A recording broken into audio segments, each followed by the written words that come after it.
தமிழக கட்சிக்குள்ள நடைபெற்று வருகின்ற உள் முரண்பாடுகள் அரசியலுக்கு அப்பால் இப்ப அது தனிநபர் முரண்பாடுகளாக மாறி இருக்கு. அப்ப இந்த உள் முரண்பாடுகள் தனிநபர் பகைகளாக மாற்றம் பெற்று இப்பொழுது அது இன்னும் உக்கிரமடைஞ்சு கொண்டு வருகிறது. சுமந்திரனுக்கு எதிராக சுமத்துற இந்த குற்றச்சாட்டை அவரே பாராளுமன்றத்தில் கொண்டு போய் சொன்னார்ன்றது.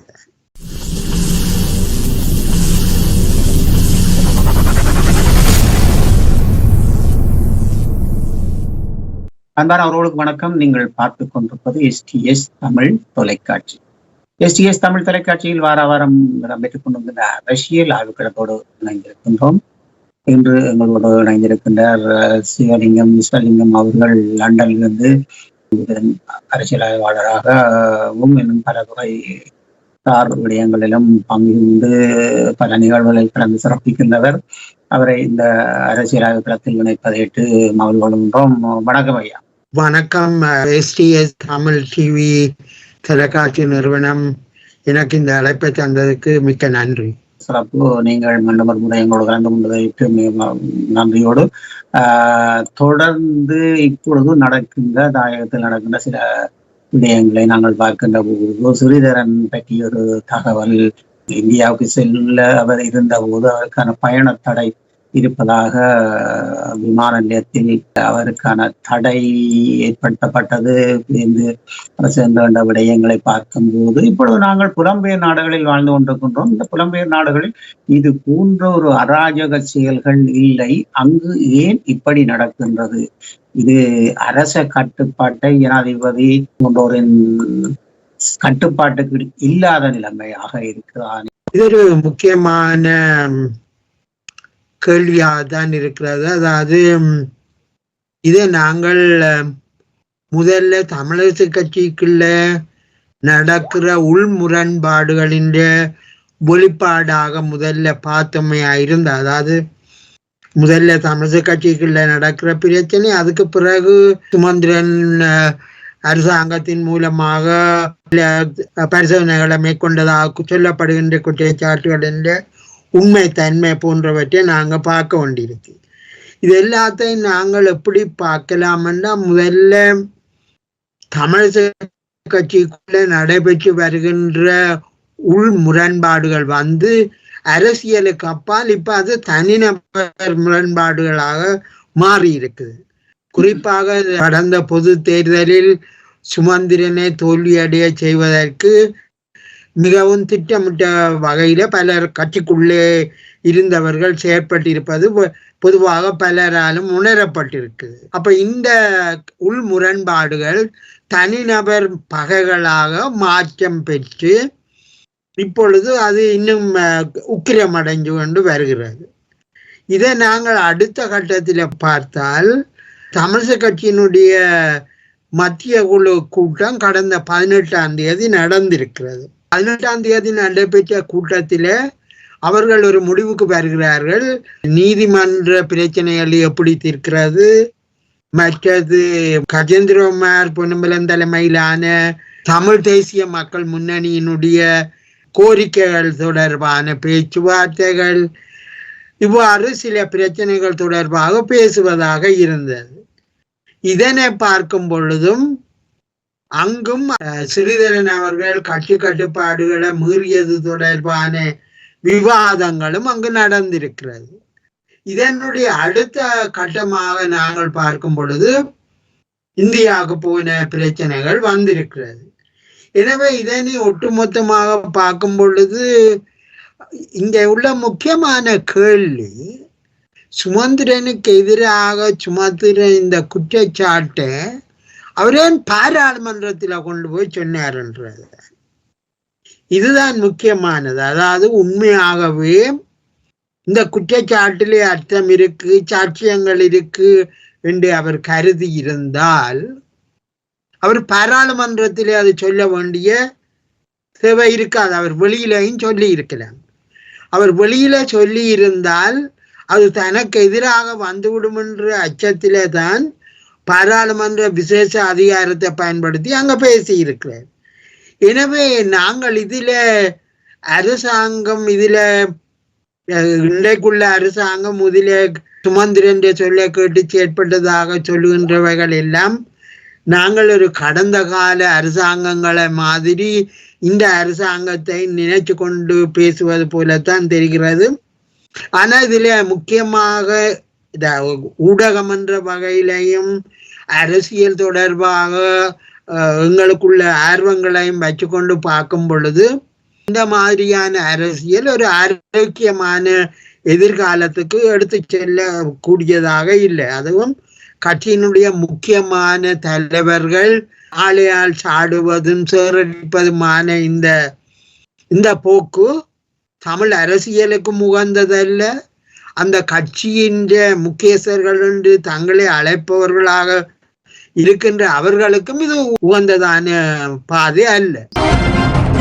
தமிழரசு கட்சியின் பிரச்சனை தீர்வுக்கு வருவதாக இல்லை. ஆனாலும் சமரசம் பேசுகின்ற என்ற நோக்கிலே பல விடயங்கள் இருக்கின்றது. நீங்கள் பல அரசியல் ஆய்வுக்களங்களில் பல அறிஞர்களோடு உரையாடுகின்றவராக அரசியல் விடயங்களில் மிக முதிர்ச்சி தேர்ந்தவராக இருக்கின்ற உங்களுடைய பார்வையில் இந்த புலம்பெயர் நாட்டிலே இதை பற்றி என்ன பேசிக் கொள்கின்றார்கள்? இதுல புலம்பெயர் தேசங்கள்லையும் ஒரு ஒழுங்கான இலங்கையில் வாழ்கின்றது தாயத்து மக்கள் தொடர்பான ஒரு ஒழுங்கான நிறுவனம் இல்லை. ஒரு பொதுவான கருத்துக்களை எடுத்துக்கொண்டு போறது.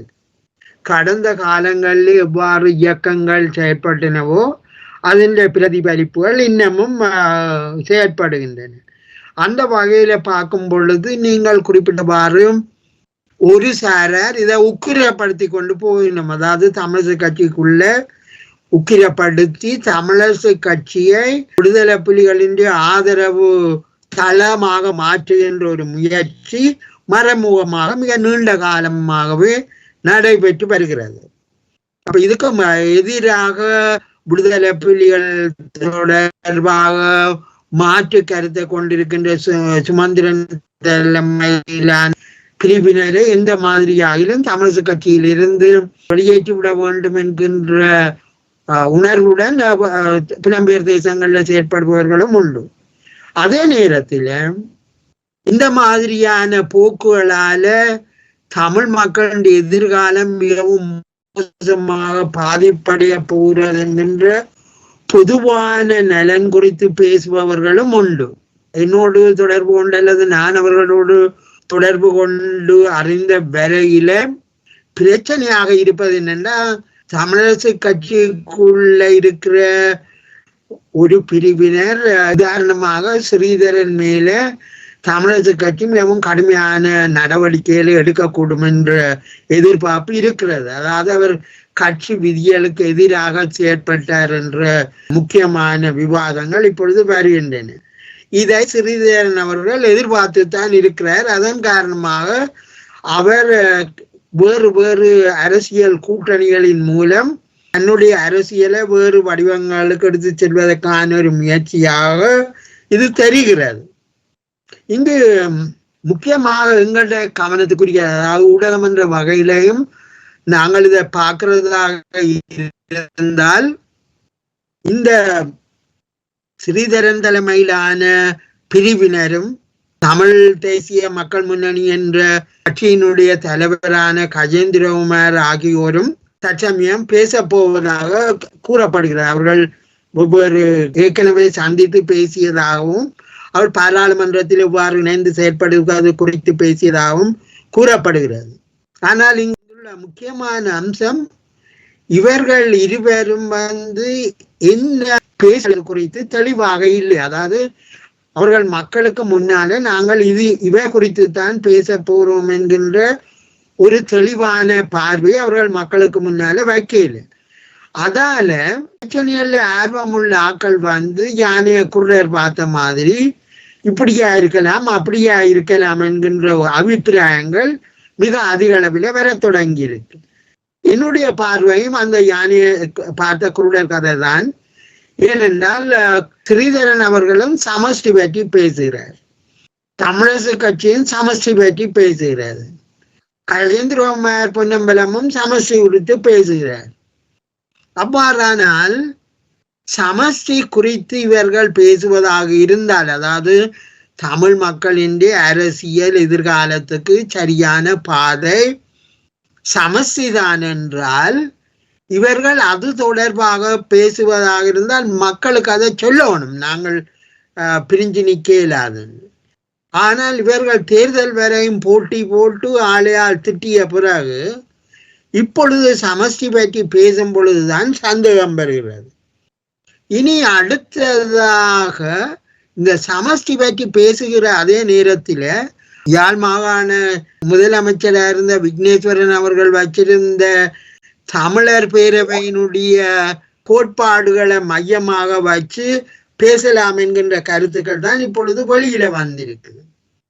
ஆனால் இந்த தமிழர் பேரவை என்ற அமைப்பு அந்த நேரத்தில் வெளியிட்ட கருத்துக்கள் தன்னாட்சி, சுயநிர்ணய உரிமை, சுயாட்சி இப்படியான கருத்துக்களை தான் அது சொல்லி வந்திருக்கு.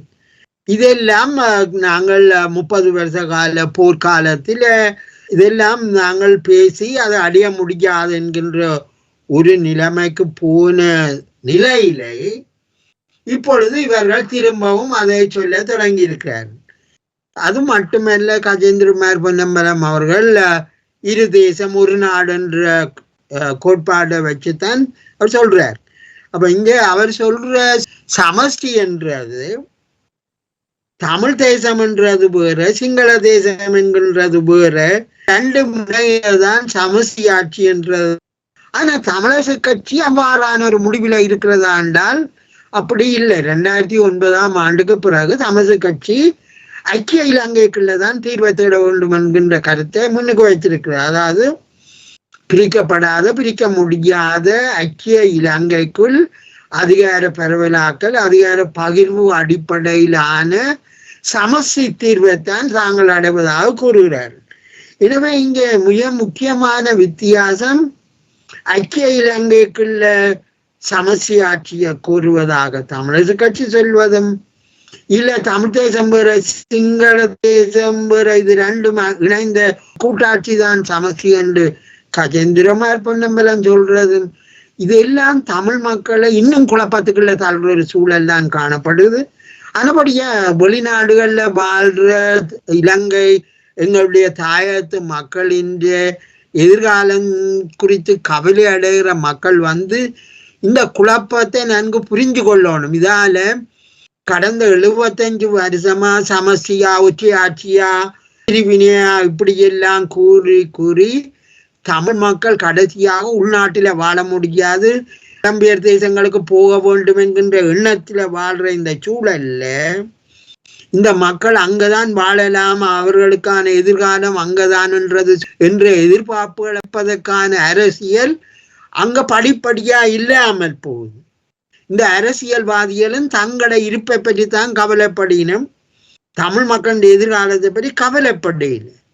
அதுபடிய எங்களுக்கு முன்னால மிக முக்கியமான கேள்வி, புலம்பெயர் தமிழர்கள் மத்தியில உள்ள முக்கியமான கேள்வி, நீங்கள் இந்த மக்களை எங்கே அழைச்சு போறீங்க? என்ன நீங்கள் அடுத்த கட்ட நகர்வு என்ன? இந்த மக்களின் சனத்தை இது நிலங்கள் அபகரிக்கப்படுகின்றன, இராணுவ முகாங்கள் முழத்துக்கு முழம் இருக்கிறது, அரசியல் தீர்வுக்கான எதிர்காலத்தை காணல, மக்கள் பொருளாதார ரீதியா வேலை இல்லை, பிள்ளைகளுக்கு படிப்பு பாடசாலைகள்ல தான் படிப்பு, அப்ப காசு உள்ளவர்களுக்கு தான் கல்வி கிடைக்குது, வைத்தியசாலைக்கு போனா மருந்து இல்லை, எங்க போறது? நீங்கள் இதை பற்றி எதையும் பேசுவியல் இல்லையே என்ற கவலைகள் இப்பொழுது வர தொடங்கியிருக்கு. நாங்கள ஊடகம் என்ற வகையிலையும் தமிழர்களுடைய எதிர்காலம் தொடர்பான கவலை உள்ளவர்கள் என்ற வகையில நாங்கள் இவை பற்றித்தான் அதிக அளவு பேச வேண்டியிருக்கு. நீங்கள் கூறுவது உண்மை. அந்த வகையிலே நாங்கள் பார்க்கின்ற பொழுது இப்பொழுது நாங்கள் பார்க்க போனால் 2009 யுத்தமானதன் பின் சம்பந்தன் ஐயா அவர்கள் காலம் சென்றாலும் கதைக்க வேண்டிய சம்பந்தப்பட்ட விடயங்களாக இது கதைக்க வேண்டியதாக இருக்கின்றது. அவர் இருந்த காலத்தில் கூடவோ அல்லது எதிர்கட்சியாக இருந்த காலத்தில் கூடவோ எதுவுமே செய்ய முடியாத இவர்கள் இன்று இருக்கின்ற தமிழரசு கட்சிக்குள் பல விதமான பிரிவினைகளை வைத்துக் கொண்டு இவர்கள் தமிழர்களுக்கு ஏதாவது செய்யக்கூடியதாக இருக்கின்றதா? நாங்கள் கொஞ்சம் ஆழமாக பார்த்தால் இப்ப உள்ள தலைவர்கள் வந்து கடந்த காலங்கள்ல ஆயுத போராட்டங்கள்ல ஈடுபட்டு அதாலே ஒன்றும் சரிவராதுன்ற நிலைமையிலே அவர்கள் ஆயுதங்களை கைவிட்டு ஜனநாயக வழிக்கு வந்ததாகத்தான் அவர்கள் கூறினார்கள். ஆனால் ஜனநாயக வழிக்கு வந்தவர்கள் வந்து அதாவது தமிழக கட்சியிலே ஒரு தமிழர் தேசிய கூட்டமைப்பு என்ற வடிவத்திலே அவர்கள் செயற்பட்டார்கள். ஆனால் அங்கும் கூட இவர்களால் ஒருமித்து செயற்பட முடியவில்லை. இதுல முக்கியமானது என்னன்னா, இவர்கள் ஜனநாயகத்துக்கு வந்ததாக சொல்றதை மட்டும் வச்சுக்கொண்டு நாங்க பார்க்க முடியாது. இவர்கள் தேர்தலை தான் ஜனநாயகம் என்று சொல்லிக் கொண்டிருக்கணும். ஆனால் இவர்கள் ஒருபோதும் ஒரு ஸ்தாபனத்துக்குள்ள கட்டுப்பாடாக செயற்பட்டவர்கள் அல்ல. இவர்கள் தங்களுக்கொண்டொரு கட்சி, தங்களுக்கொண்டொரு தலைவர், இதெல்லாத்தையும் வச்சு அவர்கள் ஒவ்வொரு கட்சியாகத்தான் தங்களை அந்த தமிழர் தேசிய கூட்டமைப்பிலே அடையாளம் காட்டுகிறார்கள். தமிழரசு கட்சிக்குள்ளேயும் இந்த போரின் விளைவாக பாரிய கருத்து வேற்றுமைகள் ஏற்பட்டிருக்கிறது. நீங்கள் குறிப்பிட்டது போல சம்பந்தன் அவர்கள் தலைவராக இருந்த காலத்தில அவருக்கு நல்லா தெரிஞ்சிருக்குது, இவர்களை வச்சுக்கொண்டு இதை முன்னுக்கு கொண்டு போக இயலாதுன்ற அவருக்கு தெளிவா தெரிஞ்சிருக்கும். நீங்கள் அவதானிச்சிருப்பீர்கள் நினைக்கிறேன். இவர்கள் சம்பந்தனும் சுமந்திரனும் தான் தீர்மானங்களை எடுக்கிறார்கள் என்ற குற்றச்சாட்டு அடிக்கடி சொல்லி வந்திருக்கிறார்கள். அப்படி சொல்லிக்கொண்டும் தேசிய கூட்டமைப்பில இருந்திருக்கிறேன்.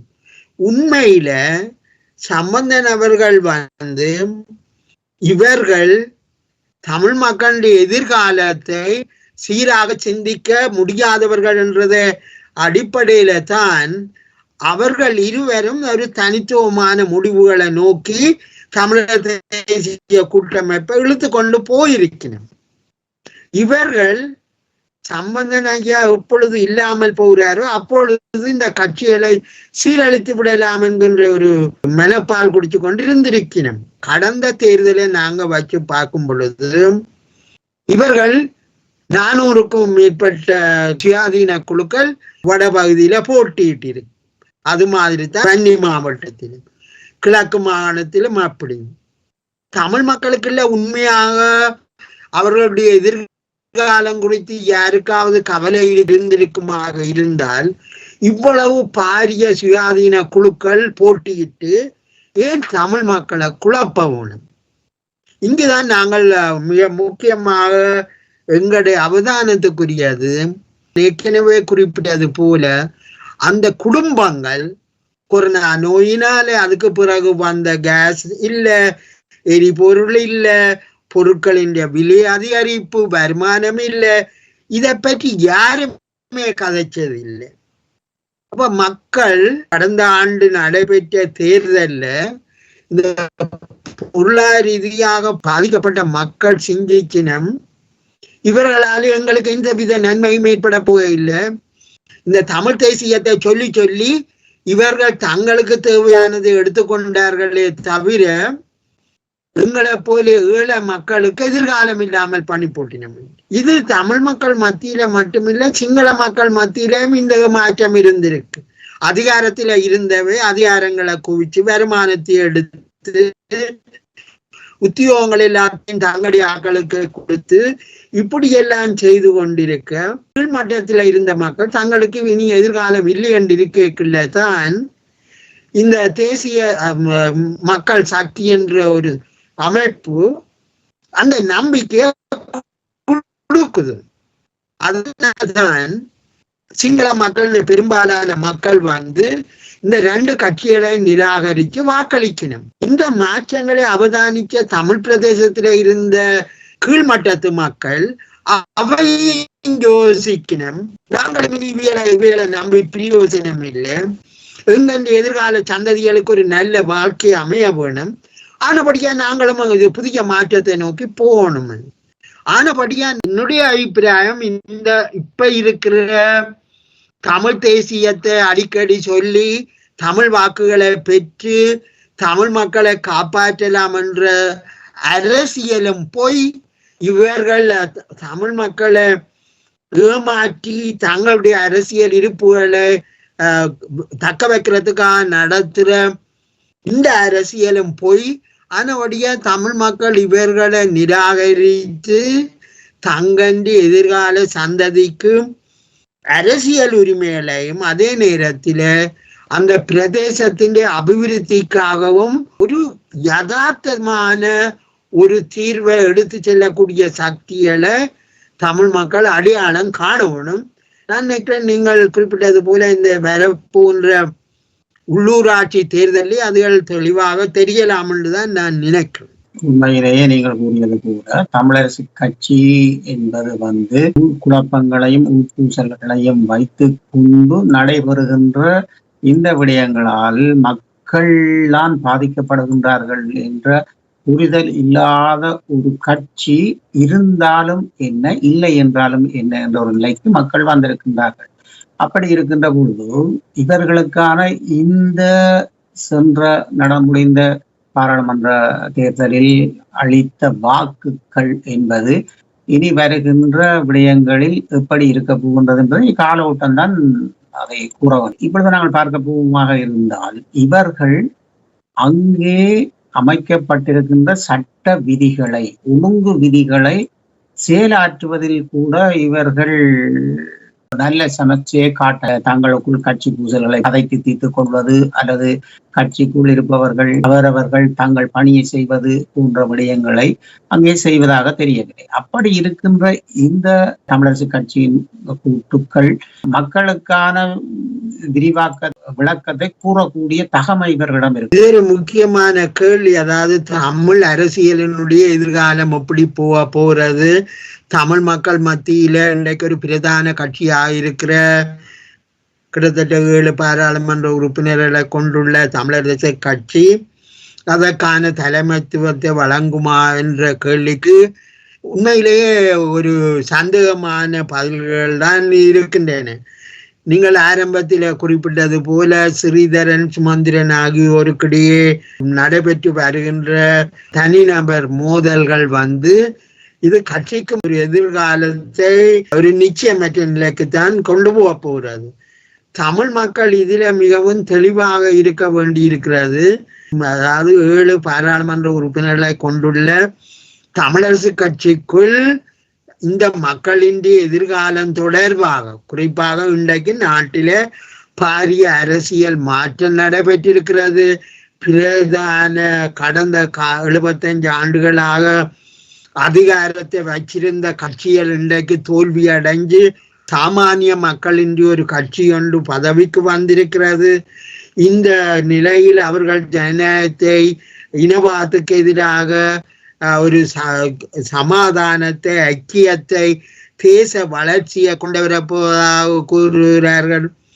இது பற்றி எந்த விவாதங்களும் தமிழ் மக்களுடைய மத்தியில இன்றைக்கு இருக்கிற அரசியல்வாதிகளால முன்வைக்கப்படவில்லை.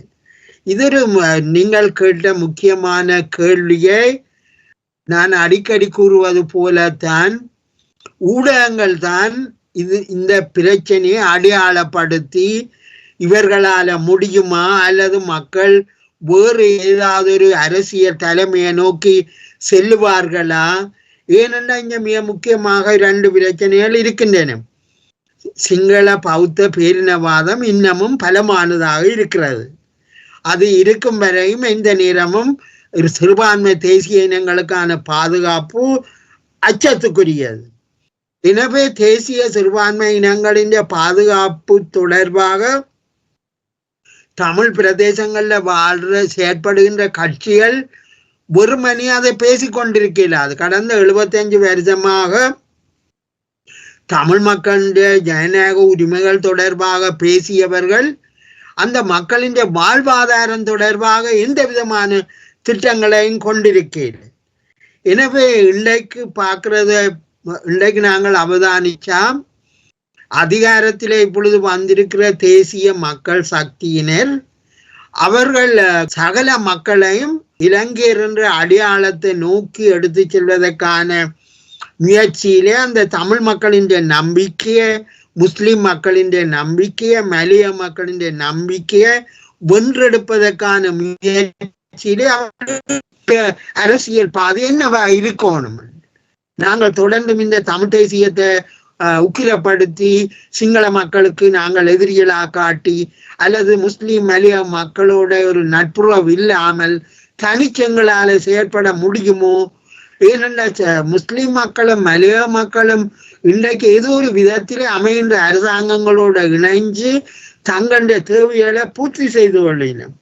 அவர்களும் தமிழ் பேசும் மக்கள், அவர்களும் தங்களுடைய அடிப்படை ஜனநாயக உரிமைகளை ஏதாவது ஒரு விதத்தில பெற வேண்டும் என்பதற்காகத்தான் அவர்கள் செயல்படுகிறார்கள். எனவே அவர்களை தூரத்தில் வச்சுக்கொண்டு வடக்கு கிழக்கில வாழ்ற தமிழ் மக்கள் இந்த தேசியவாதத்தை பேசிக்கொண்டு முன்னாது அடுத்த கட்ட நகர்வு எவ்வாறு இருக்கணும் என்பது குறித்து ஒரு தெளிவான விவாதங்களை நோக்கி போக வேண்டும்.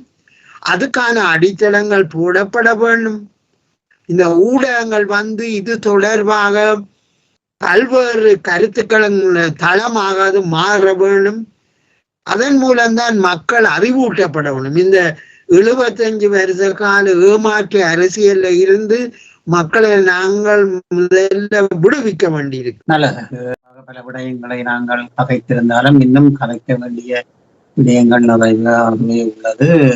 நீங்கள் உங்களுடைய வேலைப்பழுக்கள் மத்தியிலும் பல தொலைக்காட்சிகள், வானொலிகள் போன்ற ஊடகங்களிலே நீங்கள் சென்று அரசியல் ஆய்வு பக்கம் ஒரு பல விடயங்களை நீங்கள் பேசிக்கொள்ளும் ஒரு சிறந்த முதுமை கண்ட ஒருவராக இருக்கின்றீர்கள். இன்றைய அரசியல் ஆய்வு களத்தில் நீங்கள் இணைந்து எங்களோட பயணத்தை உங்களுக்கு நன்றிகளை கூறிக்கொண்டோம். நிச்சயமாக உங்களுக்கு மிக்க நன்றி.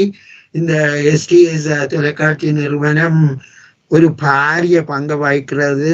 அதாவது தாயகத்தில் வாழ்கின்ற மக்களினுடைய எதிர்காலம் தொடர்பாக எவ்வாறான மாற்றங்களை கொண்டுவரலாம் என்பதை சமூகத்துக்கு மத்தியில் எடுத்து செல்லுகின்ற ஒரு பிரதான ஊடகமாக செயல்படுகிறது. அந்த விதத்தில் எனக்கு அந்த வாய்ப்பை தந்தமையிட்டு நன்றியையும் கூறி தொடர்ந்து நீங்கள் அழைக்கும் போதெல்லாம் வருவதற்கு தயாராக இருப்பதையும் தெரிவித்துக் கொண்டு நன்றியோடு விடைபெறுகிறேன். நல்லதையா, சிறப்பு. நீங்கள் கலந்து கொண்டமையிட்டு நாங்கள் உங்களுக்கு நன்றிகளை கூறிக்கொண்டோம். உங்களுடைய வேலைப்பழக்கள் மத்தியிலும் நீங்கள் உங்களுடன் இணைந்து இந்த அரசியல் ஆய்வு களத்தில் இந்த வாரம் கலந்து சிறப்பித்தமையிட்டு நன்றிகளை கூறிக்கொண்டு எங்களுடைய அரசியல் ஆய்வு களத்தில் இணைந்து சிறப்பித்தவர் சிவலிங்கம் விஸ்வலிங்கம் அவர்கள் மிக்க அரசியல் ஆய்வாளர்களும் அது மட்டுமல்ல பல வானொலிகள், தொலைக்காட்சிகள் என்று இவர் பல நிகழ்வுகளில் கலந்து தன்னுடைய ஆக்கபூர்வமான கருத்தை தாயக நோக்கோடு பேசி வருகின்ற ஒருவராக இருக்கின்றவருக்கு நாங்கள் நன்றிகளை கூறிக்கொண்டு அடுத்த வாரம் மீண்டும் ஒரு அரசியல் ஆய்வு களத்தோடு இணையும் வரை உங்களிடமிருந்து விடைபெற்றுக் கொள்கின்றோம். நன்றி. இதுவரை நீங்கள் பார்த்தது அரசியல் ஆய்வு களம். மீண்டும் அடுத்த வாரம் உங்களோடு அரசியல் ஆய்வு களத்தில் இணைந்து கொள்வதை உங்களிடமிருந்து விடைபெறுகிறேன். தமிழ் கட்சிக்குள்ள நடைபெற்று வருகின்ற உள் முரண்பாடுகள் அரசியலுக்கு அப்பால் இப்ப அது தனிநபர் முரண்பாடுகளாக மாறி இருக்கு. அப்ப இந்த உள் முரண்பாடுகள் தனிநபர் பகைகளாக மாற்றம் பெற்று இப்பொழுது அது இன்னும் உக்கிரமடைஞ்சு கொண்டு வருகிறது. சுமந்திரனுக்கு எதிராக சுமத்துற இந்த குற்றச்சாட்டை அவரே பாராளுமன்றத்துல கொண்டு போய் சொன்னார்ன்றது.